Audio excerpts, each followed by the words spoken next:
No matter what it's about, it's always true. The less you know about something, the more excited you're going to be. Because if you're excited about something, you're going to fill in the gaps with your mind. And because you're excited, those are going to be filled in a very positive way. And the exact same thing happened with the new Valve hardware lineup. Before they were announced, people were very excited. But now that we've seen the specs, we've seen the demos, now it's time for people to start poking holes in it, start finding problems, and as we die down from the hype cycle, then it's time to start the complaining cycle. And today I've compiled a series of common complaints I've been seeing for all three pieces of hardware. And let's start with the controller, because from what I've seen, that has the least amount of complaints, because it's a controller. It's kind of hard to do it wrong, unless you're Nintendo. I said it in the video, I'll say it here, the controller is a Steam Deck, right? Like, it's a Steam Deck. Everybody knows it's a Steam Deck. And if you've held a Steam Deck, you know how this controller is going to feel. The problem is a lot of people haven't held a Steam Deck, so they look at this and think, that doesn't work. There's no way this layout feels good. There's no way this layout makes sense. This is gonna be bad, right? Like that's basically how it goes. People see these two trackpads here and think, this is weird. Why are the sticks up here? Why are the sticks up so high? Like that can't work. And if you hold a Steam Deck, you know immediately it works really well. I don't know what else to say about it, but you need to experience holding a Steam Deck. Find someone that has a Steam Deck. I guarantee it feels good. But the other thing with the trackpads is people don't really understand them. Like, why are they here? Why would you want trackpads on a controller? And the point of the trackpads isn't to fully replace a mouse, but it's to make mouse-based gaming on a controller actually viable. And I can't speak for every genre, right? I don't play FPS games with them. But when it comes to basic mouse movement, it feels a lot better than trying to emulate it with a stick. It's not perfect. It takes a little bit of time to get used to. But once you get used to it, it is a better experience than just a stick. It's worse than a mouse, but it was never going to be a mouse. I don't know how to explain it without just saying, try a Steam Deck. And I've also seen complaints about the controller being fat. And this is understandable, right? Here we have my 8-bit Do controller. There's like not as much plastic at the bottom here. And yeah, it looks a bit funny. I agree. It looks funny. But like, does it really matter how a controller looks? You're not looking at the controller as you're playing games. There's grips on the back. It's not like your fingers have nowhere to go here. There's clearly a very large indent. Again, I'll say it another time. If you can hold a Steam Deck, it works really well. One thing I do think is a legitimate problem, though, it's kind of a problem in the entire industry. Game controllers have gotten larger and larger over the years. Here we have my 8-bit Do controller again. This is about the size of the Steam controller. What do I have here? This is a Xbox controller. It's about the size of an Xbox controller. And for a lot of people, they feel like controllers ever since the PS4 have kind of become a little bit unwieldy. And I get it. If you have smaller hands, it can be a bit difficult to use a modern controller. But this is basically the form factor that everybody else is doing. As console-based gaming becomes more of an adult hobby with kids playing on phones, it naturally makes sense they get bigger, but I do get it. As for the Steam machine, the GameCube, there has been quite a lot of mixed opinions about this one. So let's get the elephant out of the room. The specs. Most notably, 8GB of GDDR6 VRAM, the GPU that is basically an RX 7600 and a pretty standard AMD CPU. There is a lot of people saying that 8GB of VRAM is simply not enough anymore.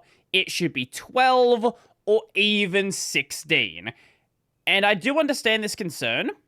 Notably, a lot of UE5 games stutter like hell on 8GB cards. Even on 12GB cards, it can be a bit rough as, I don't know.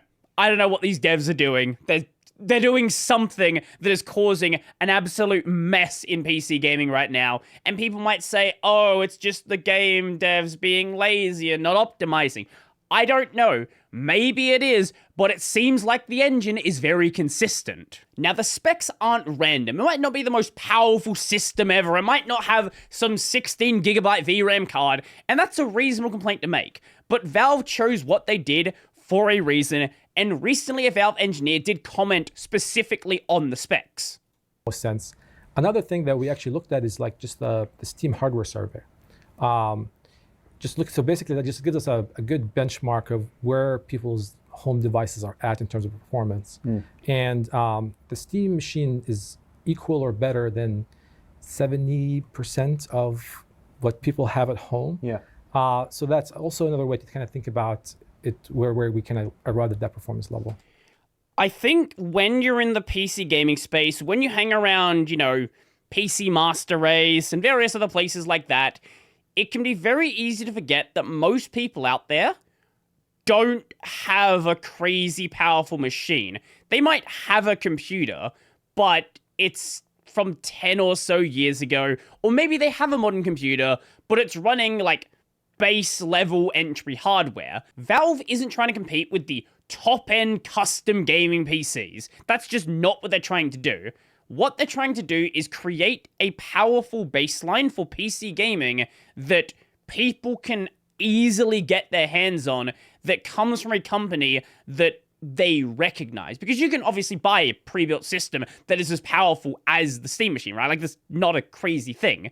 But in this form factor, from a company like Valve, that's not really a thing right now. And that's, I think, what they're trying to do here. However, I do understand some of the concerns with the direction they went, because whilst this might be more powerful than 70% of people on Steam hardware survey right now, that's right now. And a regular gaming system or a regular PC, that is upgradable. Here, you can upgrade the RAM and the storage, but there's no indication there's going to be like a full board upgrade, a GPU upgrade, anything like that. So, whilst it might be really powerful now, or more powerful than what a lot of people have now, 3 years from now, 5 years from now, if they don't announce a new version of the system, suddenly that's a very different equation. And unless this sells like 100 million units, this isn't like the console market. In the console market, there is the PS5, there is the Xbox. Sometimes there is a Pro version, but you have that baseline system, and that is the performance you have to target the entire life cycle of that machine. On PC, yeah, you have the Steam machine, but you have the rest of the PC market as well, and as that moves on, the Steam machine isn't a baseline to target because companies already aren't targeting the baseline on the Steam hardware survey. Things move on, and especially with the way things are going right now, where a lot of games are just horribly optimized, I don't know how long it's going to be a viable system. So even though pricing doesn't exist yet, there is a lot of debate over what the pricing should be. A lot of people are saying if it's not priced like a console, then it just doesn't make sense, but then it's more likely to be closer to like $900 or $1,000. All I can really say is Valve needs to take pricing very seriously, like they did with the Steam Deck. I don't know what the pricing is going to be, and I know if you make it too cheap, people are going to try to buy up a ton of them and then, do some mass deployments with them, use them for like compute and stuff like that. But they do need to take this seriously. On the note of people trying to buy up a bunch of them, you could say, oh, you're not allowed to buy them unless you have a Steam account that is X number of days old or has X number of hours played on it, and then you can only buy one of them, right? Like, that would completely eliminate that problem, or mostly eliminate it. Any reputable company then isn't going to be trying to, buy up hacked Steam accounts. Of course, people are going to try to do so, but that's less of a problem. There's always going to be a way to circumvent any sort of restriction you put in place. Now, this one is not new, but is still going to be a problem on the Steam machine. And hopefully, like with the Steam Deck, is going to improve the anti-cheat problem. On Linux, a lot of the major anti-cheats are supported, but it is up to the devs to go and enable support. There are newer anti-cheat systems which are not supported on Linux and are likely never going to be supported on Linux because the devs don't like Linux. And that's a problem. And recently, Gaming on Linux, Liam Dorr released this article, anti-cheat will still be one of the biggest problems for the new Steam machine. Most games out there work, because most games out there don't have anti-cheat. The problem is a lot of the most popular games do. Battlefield 6, for example, doesn't work. Valorant, for example, doesn't work. Of course, you can play things like Counter-Strike, that does work. And Dota, that works. But a lot of other titles do not. And the problem with all of this is kernel-level anti-cheat. Not the existence of the kernel-level anti-cheat. The problem is both EAC and BattlEye, which are supported on Linux, and some devs do enable, they don't run in kernel space, even though on Windows they are a kernel-level anti-cheat. On Linux, they run in user space. So circumventing them on Linux is basically a joke. And understandably, some studios, they want to have their anti-cheat working. I don't like the anti-cheat they're using, but if they're going to be using it, I understand why they would want it to be working. Some studios will then blame Linux for the cheaters and then go and block Linux and all this good stuff. But honestly, I think it's just an excuse to get rid of Linux because they don't want to deal with support on Linux side. That's a whole separate story though. I think until we can have proper kernel level anti-cheat on Linux, and I know some people are like, I don't want kernel level anti-cheat on Linux. I think until we can actually have this properly supported, you're never going to see devs that go and enable support. At least at a wide scale, unless they are doing non-kernel level stuff. They're doing server-side anti-cheat and things like that. Or Linux becomes 40% of the market, right? It has to be at a point where it just becomes an unavoidable thing where you have to deal with the problem. Now, let's talk about I/O, the ports on the Steam machine. Now, as a normal PC user, I see this and I think,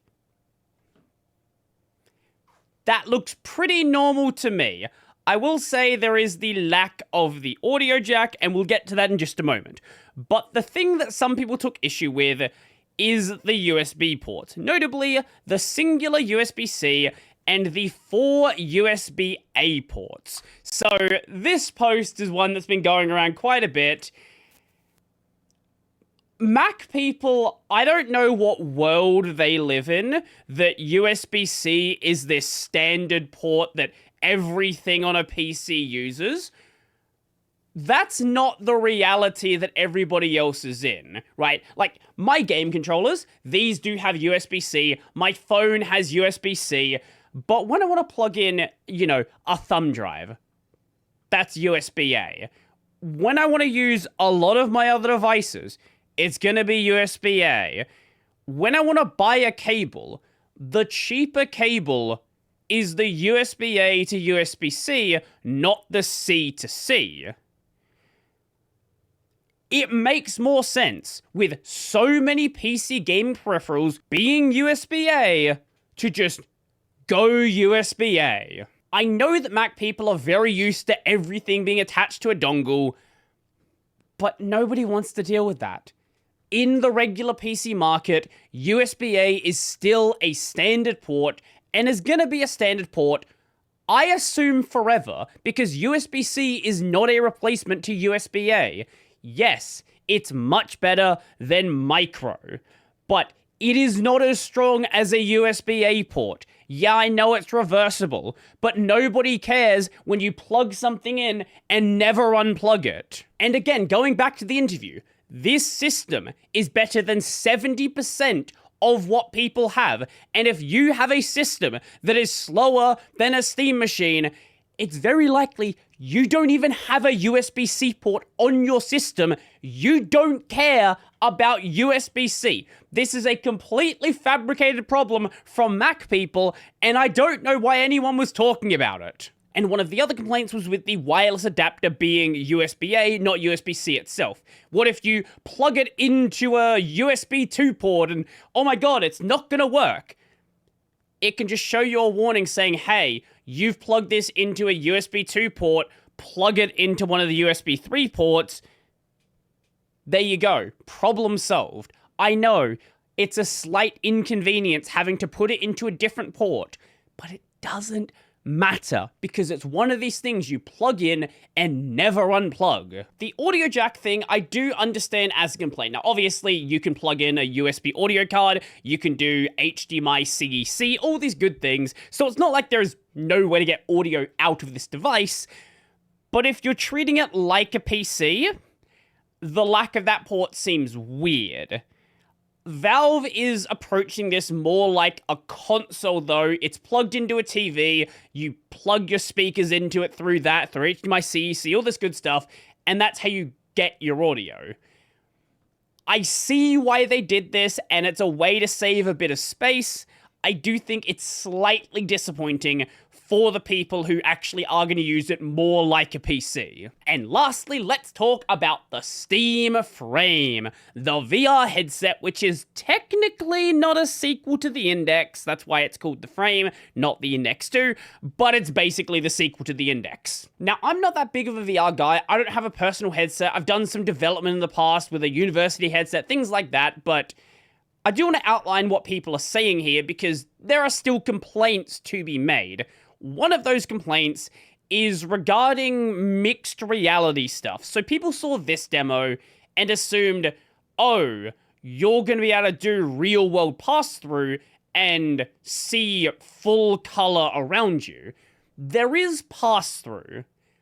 It's just the camera is monochrome. So you will see this, but all of this around here is going to be gray. There is something that changes that a bit, though. So there is a PCIe-powered expansion port. So you can go and add full color into it if you want to go and do so. But the point of the headset isn't to be a productivity headset, isn't to be a mixed reality headset that you walk around with, you go on the train with. It's supposed to be a gaming headset. I do think it's a bit disappointing, and I do think the way they frame this is a little bit misleading. But I also understand why they've gone the approach they did, because they're not trying to compete with, you know, the Apple Vision Pro, for example. And like with the Steam Machine, there is a big focus on the specs. Not really the performance. There's a bit of people saying, oh, it could be faster, all the stuff. People don't care about the RAM or the storage or the power, anything like that. It's mainly stuff like this. You have the 2160 by 2160 LCD per eye, not an OLED screen. You have 72 to 144 Hz, with 144 Hz being experimental. You have 110 degrees of field of view. This is a very unremarkable headset. It is a solid VR headset. And a lot of VR people are kind of sad it's not pushing the envelope. It's not creating something which is going to push the VR industry forward. And if you're big into VR, I understand the complaint. Like, I understand the complaint with the Steam Machine, wishing it was more powerful. At the same time, though, like with the Steam Machine, where it's more powerful than what most people have, this is a better headset than what most people have, because most people don't have a VR headset. And I think what Valve can do here is make VR seem more approachable. Make VR seem like something that the average gamer actually wants to get involved with, wants to try out. This is obviously going to depend very heavily on the pricing. If it's way too much, that's just not going to happen. But even though there are entry-level headsets that do exist, there is some value in that Valve name, in that gaming name, and knowing you have this Valve ecosystem. It is worth noting with the expansion port that this was a thing on the Index as well, and there wasn't a ton done with it, so we'll see what actually happens there. I've also seen some complaints about the fact that you probably can't go and use any of your index accessories with the Steam frame. I understand that complaint as well, especially if you spent quite a bit of money. This is a separate VR headset. Again, that's why they've called it a separate thing. But I, again, do understand the concern there as well. Like with the Steam Machine, pricing is going to be incredibly important, and I don't know what a reasonable price for this is going to be, but I am sure that people are going to argue quite a lot about this. If they can price this reasonably, I do think there is a possibility this can push VR gaming forward. Right now, it's bigger than it used to be, but it's still a relatively small niche. Not many people really care about VR games. They see a VR game get announced and they're like, who cares? Don't have a headset. Not going to play it. Not my thing. So right now, it's kind of like a lot of these things just don't really go anywhere. But I think VR is an interesting tech. And hey, like every other weeb out there, I would like to see Sword Art Online one day, full dive VR, and this is a step along the way. But let me know your thoughts down below. Do you think there are issues we're already seeing with this hardware? Do you think the hardware is perfect? Do you think the hardware is amazing? I would love to know your thoughts down below. Go like the video if you liked the video, go subscribe as well, and if you really like the video and you want to become one of these amazing people over here, check out the Patreon subscribe Bearer Pay linked in the description down below. That's going to be it for me, and I'm kind of losing my voice right now. I don't like this.